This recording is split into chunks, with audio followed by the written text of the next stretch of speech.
Hey, family, this is Dr. William Clark for the Dr. William Clark podcast. Glad to be with you for another time of us podcasting together. This is the channel where we talk about grant writing, fundraising, and everything related to getting funding in place for your nonprofit. I wanted to take a moment during this podcast to talk about the different types of grants that exist.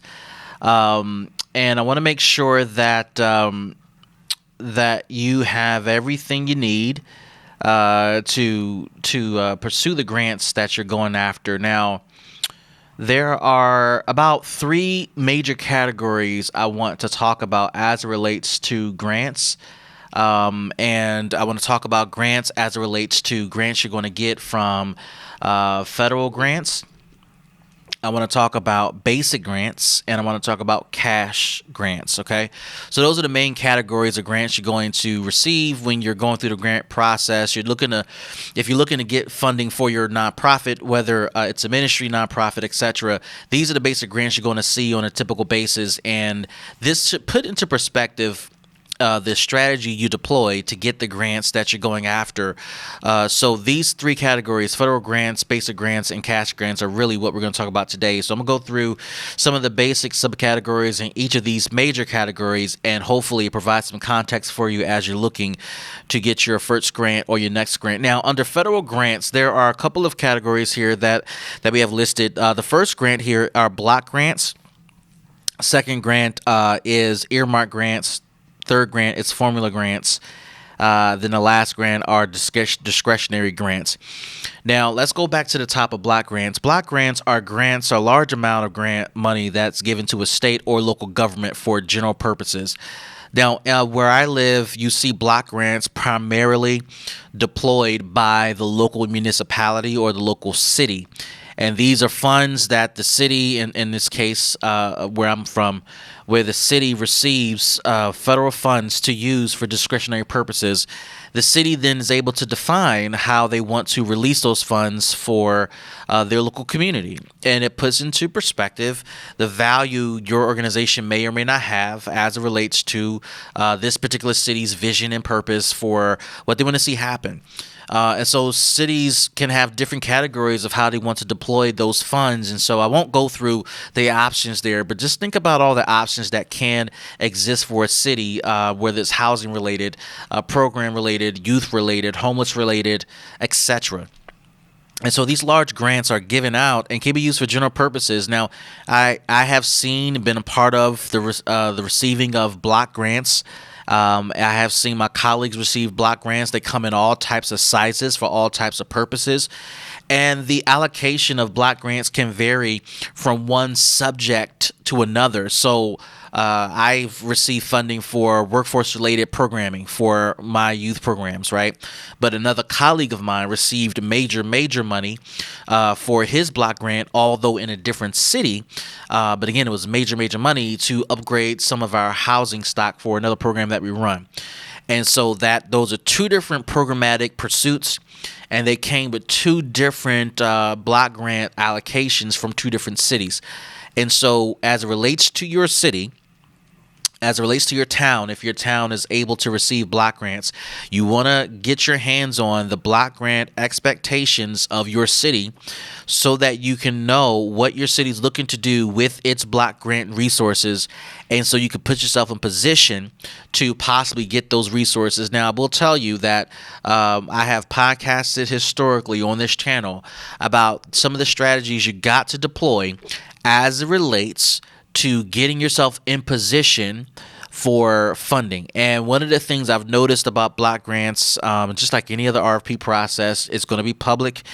You want to make sure that you are aware of when those public sessions are going to take place. You want to make sure that you are tied into those sessions so that you can not only hear directly from the officials that will be releasing those funds and who will be reviewing your application, but so you can also get a look at the competition. While, we are a nonprofit industry, those of you who are part of it and looking to get into it, You got to know, and you got to embrace the fact that this is competition. You are in competition with other people who are doing presumably good work. And because there's competition, you got to make sure that you are positioning yourself to best the competition. And so you got to pay attention to what's going on. You got to pay attention to who's in the room. You got to pay attention who's pursuing what as it relates to funds you're trying to go after. Now, the next type of federal grant that exists are earmark grants. These are specified monies appropriated by Congress, and it's typically not competitive. You may notice if you hit the news, depending on where you are in the country, that there are earmark grants for certain industries. You might have heard a lot about grants allocated for the farming community or agriculture, and there are various reasons why those grants are released for those particular industries. I'm not going to go to the speculative side of this stuff, but I'm going to talk just surface level stuff, right? When you think about how the agricultural community may be subject to trying to build a business, right, and provide resources to the entire country against the backdrop of natural disasters, nature, and other acts of God, you can understand why there is a need to have these earmark grants for industries just like those. Because when you're dealing with nature, when you're dealing with unforeseen, uncontrollable events that can only be controlled by God, you are at the mercy of God, if you will. You're at the mercy of nature. And one wrong tornado, one wrong flood, one wrong wind gust can destroy the natural territory that is the business of the croppers, of the agricultural community, and it can affect the crops they produce. So some of the ways to combat this are earmark grants that are going straight to these industries. You might have heard in recent years, over the past 5-10 years or so, more grants allocated to tech companies.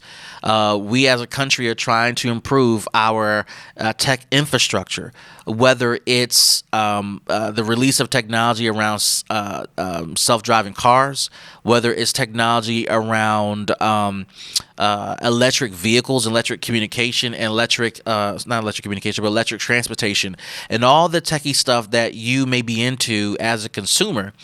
Some of the ways to combat the cost of innovation and testing and creating is through grants that are earmarked from the government. When the government says we want to invest in this because we want to see this advance in the private sector, and we want to make sure that we give this particular industry, this particular company, a running head start so they can determine what's best in our country and what technology can work best for us and what technology is not a fit. And so that's where you may see earmark grants come from. So when you're watching the news, you hear Congress appropriates funding for certain things, and you hear them fighting over this and that. Think about earmark grants and think about the purpose of it. Again, it's not competitive, so don't think about it in the sense of, well, I want to do that here, but what you do is not relevant to the grant. So you got to make sure that you're paying attention to why the funds are being earmarked and for what purpose. All right, the next type of federal grant are formula grants. These are non-competitive awards based on a predetermined formula. Man, I wish I had a great example of this, but think about a formula grant that says, all right, we want to improve the availability of public housing in a city that has 750,000 residents or more, and where roughly 25 to 30% of the residents are at or below the federal poverty line. So if your city hits that formula, 750,000 residents, you have 25-30% of people at or below the federal poverty line, etc. And let's say there's another formula where it says that, let's say, and I hope this is wrong, let's say 50 to 60% of the children that are going to public school and are failing are also housing insecure, which means that they don't have stable housing. They're either homeless or they're living in public housing, or they have changing addresses, which is evidence of homelessness. If your town or city hits that formula, if you hit all those notes, then you are qualified to be considered for a formula grant. Okay. Again, you may see this more for large scale nonprofits that have a strong federal and state presence. They have a long history of receiving federal and state contracts. Think about your public housing authorities in the example I gave you. Think about your large nonprofits that are not housing authorities, but they have gotten into the housing business as it relates to solving this specific problem for high barriered individuals who have low income, who are dealing with academic issues as well. And it excludes the startups who they're not designed yet. They don't have the capacity to serve at this level the amount of people that need to receive this type of support. Okay, so when you're thinking about how you are positioning your organization, whether you're starting out or you're growing to the next phase, you have to think about, okay, where do I fit and where do I sit as it relates to federal funding? Here's the last one, right? Under federal funding, discretionary grants. These are funds awarded through a competitive process, federal, state. Now, this is where you start to see opportunities for you to kind of come in, right? Where you can compete, where you can state your credentials, you can talk about your vision, you can talk about where you see your organization going and how your organization can add value to what the government, federal, state, is looking to accomplish.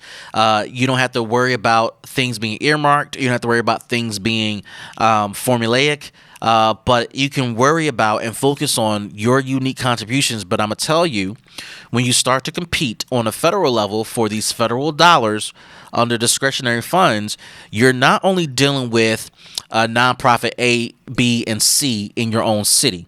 You start to deal with organizations all across the country.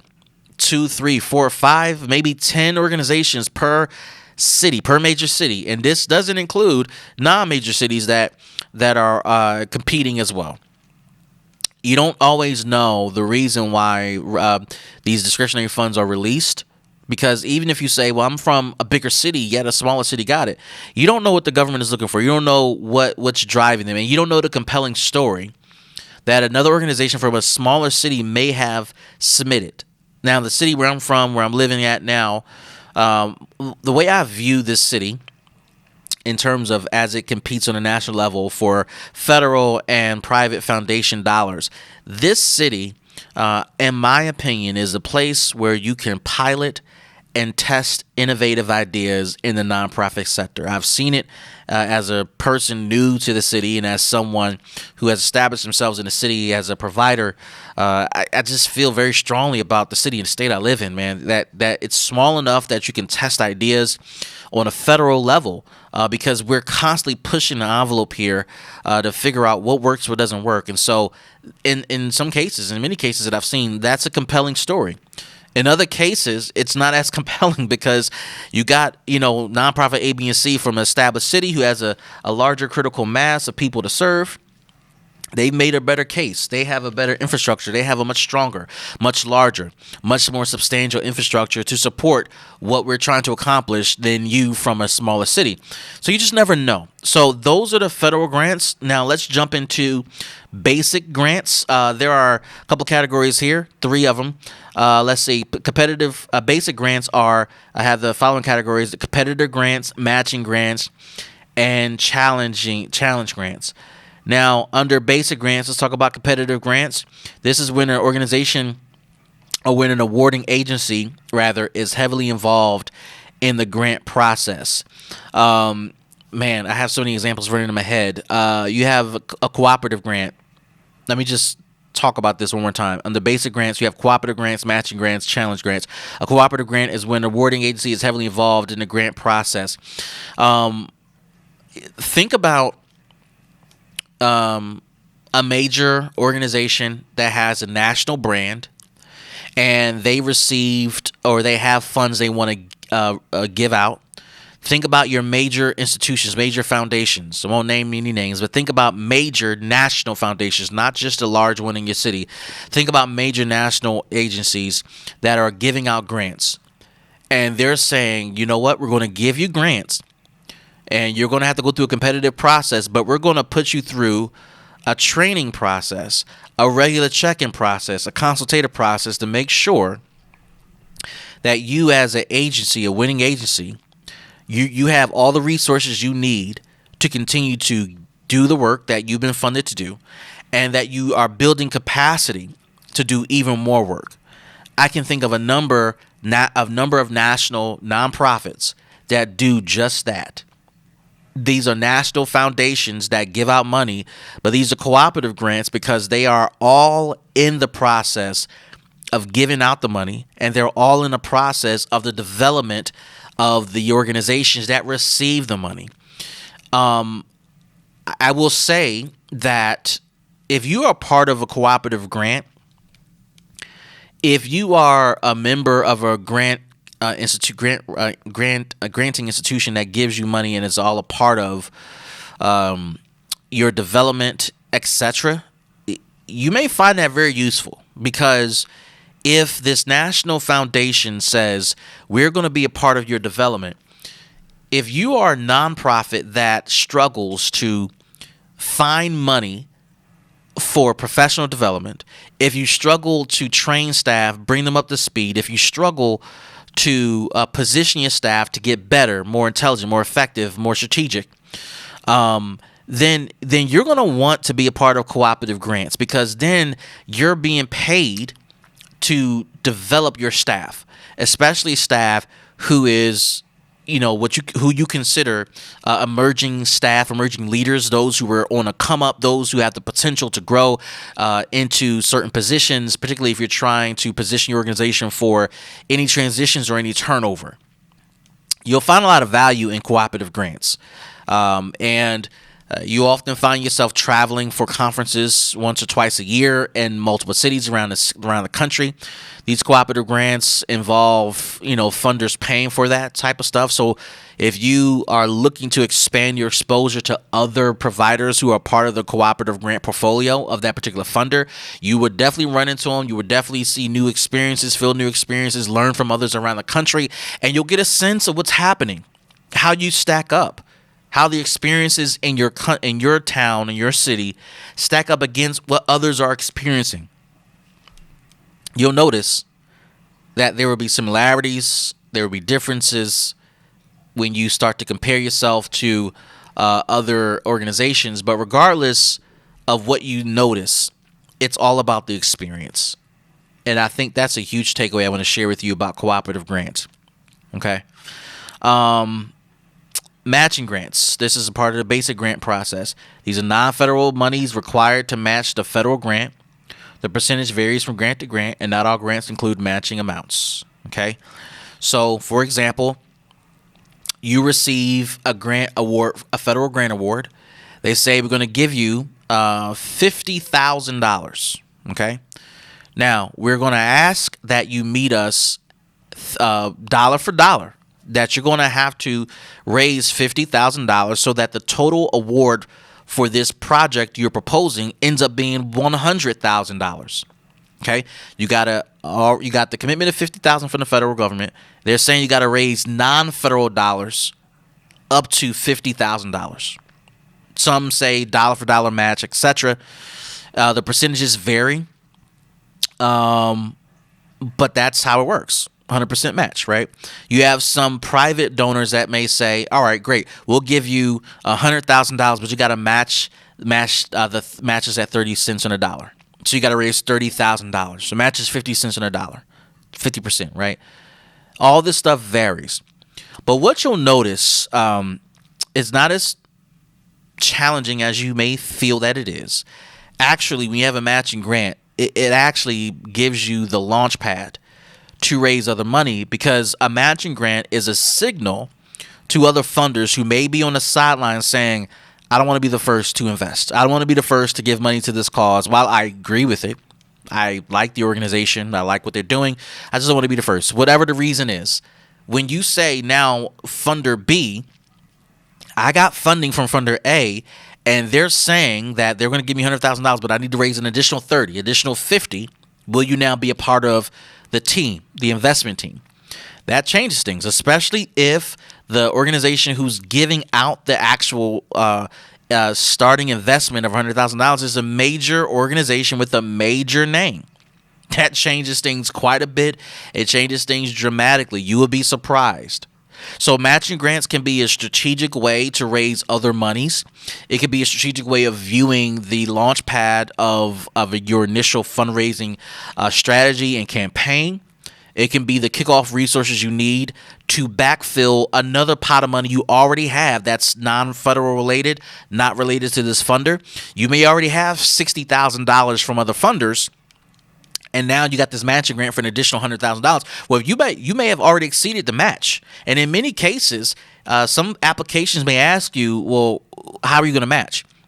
And instead of talking about what you're going to do, you can talk about what you already have in place to match. That is an amazing thing to put on an application. So matching grants can be really cool. The third opportunity under basic grants are challenge grants. A challenge grant is derived from the Heart Match Cash and is non-federal. Again, it's very similar to the matching grant, right? When someone says, I'm giving you $100,000, you got to raise 50. You got to raise $100,000 to match me. I'm giving you $500,000. You got to raise $250,000 to match me. For every dollar you raise, I'm going to give $2. Right, a 2-for-1 ratio. Same concept about matching. It's all about this person who's the catalyst, giving you the jump start you need to pursue other money to support their giving and to expand the capacity of their giving. If someone says for every dollar you raise, I'm going to give you $2, they're trying to leverage what they already have to say, let's make this $3. They're not going to give you the whole thing, but you got to put in the work, find other investors. If you believe in your idea, find other investors who are going to support this. So here's the last category of grants. We went over federal grants, we went over basic grants, and we went over cash grants. Before we do cash grants, let's take a quick break right here. And we'll be right back after this. Have you ever wondered how large nonprofits consistently generate millions of dollars? Have you ever wondered how to write the perfect grant or how to successfully manage a grant or even how to find money beyond grants? Hi, my name is Dr. William Clark, and I'm the creator and instructor of What You Should Know Before Applying for Grants. This masterclass has over 28 modules of training, and it comes with tools, tips, and tricks on how to generate significant money for your nonprofit. Some students have been fortunate enough to build six-figure programs, and others have been fortunate enough to triple their fundraising results because of this masterclass. Whatever your fundraising goals are, this masterclass can help you achieve them. To register your seat, simply go to mysixfigurefunding.com. That's mysixfigurefunding.com, and you'll be taken immediately into our student portal where you can access all of our trainings. You can take the trainings on demand, at your own pace, and at any time. You even can interact with other students and me all online from the comfort of your home or your office. If you want to secure your seat today for this masterclass, what you should know before applying for grants, simply go to mysixfigurefunding.com. Again, that's mysixfigurefunding.com. And I'm looking forward to learning with you and growing with you as you achieve your fundraising goals for your nonprofit. So we're back. So we went over federal grants, went over basic grants, and now we're going to go over cash grants. There are four things under cash grants I want to talk about. There's a soft match, there's the foundation grant, there's a private foundation, there's the public charities. Now, a soft match cash grant is in kind, such as the value of the time of volunteer, the value of rent or a lease if you're not being charged that cost. Now, a soft match, you don't hear that term a lot, but what you hear more than anything else are in-kind donations. Let's say you're about to launch a new youth program, and you find a partner that says, a church that says, hey, you can use our community center, and we'll donate the typical cost of this community center to your organization as a part of the launch for your youth program. Great. Well, what's the value of that? Well, the value of that is, let's say, $25,000 a year in rent. Okay. Let's say you find, let's stick with the church example. The church says, hey, we're going to donate office space for your new nonprofit. Well, what's the value of that on an annual basis? Let's say $15,000 a year. So $15,000 of office space that you would have paid out of pocket, it is now in kind. $25,000 you would have paid out of pocket for the community center is now considered in kind. It's donated space, donated resources, donated time. You may have a volunteer board member that says, we're going to, run the program for you once you get it. And we know that typically you pay your program director $60,000. We'll do it for just $20,000. So the in-kind donation is $40,000, or we'll just do it for free. Right. So those are in-kind donations, what we may call soft matches, that you're going to see typically when you are looking for grants that exist in a cash form. The second one is foundation grants. This is monetary assistance meant to meet particular needs and not required to be repaid rather. This is the typical grant you see. These are monetary assistance for operational costs, overhead costs, etc. You don't have to repay a foundation grant at all. Okay, these are typical things you see in your local town from the large foundation in your town. Okay, the third one is a private foundation. These are non-governmental, non-profit organizations having a principal fund managed by its own trustees and directors. Now, this speaks to the large nonprofit or large foundation in your city that has an endowment, and the endowment, which is an investment of some sort, stock market, real estate, cash, etc., that is the endowment receives an interest, and the interest or percentage of the interest is managed professionally. The entire endowment is managed professionally, and the percentage of the interest is used to give money away to foundations. Let's say you have a foundation that has $1 billion asset, real estate, cash, investments. They may have stock in some of the most famous companies you know. You don't know, right? And their endowment is the $1 billion asset, right? And this endowment was given or bequeathed to the organization after someone's death, and or they've grew the endowment through just general fundraising. Think about this. Some of the most wealthiest people say they're going to leave their money to charity. This is how it happens, right? They leave billions of dollars, millions of dollars to a foundation, and the foundation puts it in an endowment that generates interest. Again, cash, real estate, stocks, ownership of businesses, etc.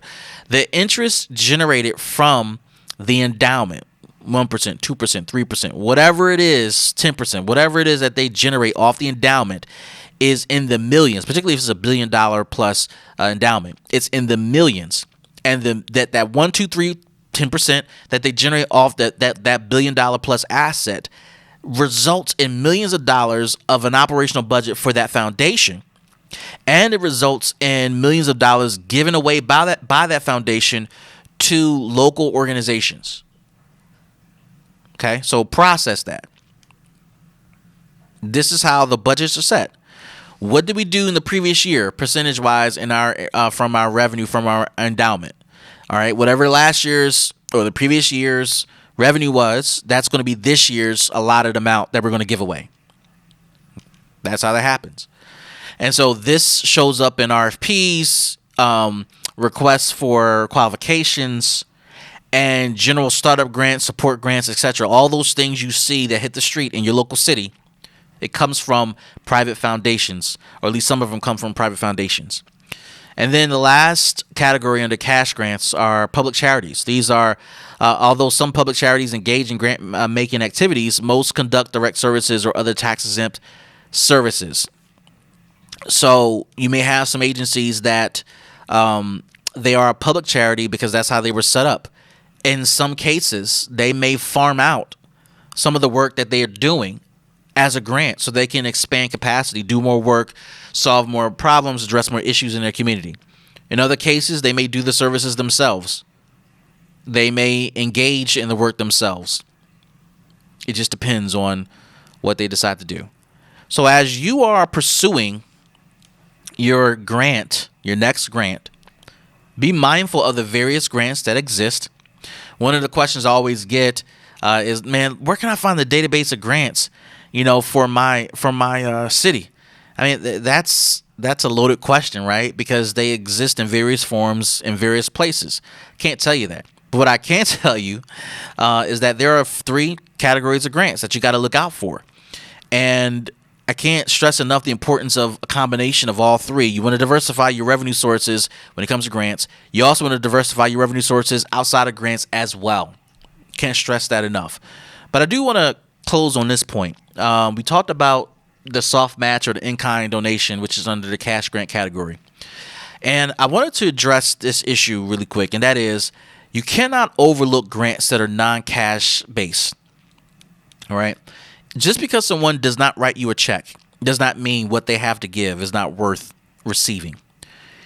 Now, particularly if you're starting up or if you're looking to evolve and grow and you're a mature nonprofit, you cannot understate the importance of in-kind donations because you never know what financial situation crisis is going to hit your business. Your nonprofit is a business. And you may run into a situation where you ran out of money for whatever reason and you can't pay your rent, can't pay your overhead costs, your utilities, your water bill, your gas bill, electric bill, etc. Had to lay off staff. What may keep the business going, what may keep the lights on, what may keep your customers satisfied are the in-kind donations that control the costs that could have ran out of control. Think about that for a minute. If it wasn't for the in-kind donation of the office space you had, you would have had to lay off staff.